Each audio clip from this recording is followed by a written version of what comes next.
Jamnagar Bharatiya Janata party દ્વારા ભારતીય બંધારણના શિલ્પી ભારત રત્ન ડોક્ટર બાબા સાહેબ આંબેડકરના મહાપરિનિર્વાણ દિન નિમિત્તે કાર્યક્રમ યોજાયો હતો.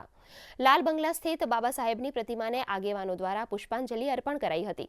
તો ભાજપ કાર્યાલય ખાતે યોજવામાં આવેલા પરિસંવાદમાં શિક્ષણ મંત્રી રીવાબા જાડેજા, શહેર ભાજપ અધ્યક્ષા બીનાબેન કોઠારી સહિત કોર્પોરેટર અને અનુસૂચિત જાતિ મોરચાના આગેવાનો અને કાર્યકર્તાઓ ઉપસ્થિત રહ્યા હતા. બાબા સાહેબ આંબેડકરનું નિર્વાણ દિન છે. એ નિમિત્તે ભારતીય જનતા પાર્ટી દ્વારા એમના પ્રતિમાને ફૂલહાર તથા અહીં ભારતીય જનતા પાર્ટીના કાર્યાલય ખાતે એક કાર્યક્રમનું આયોજન કરવામાં હતું.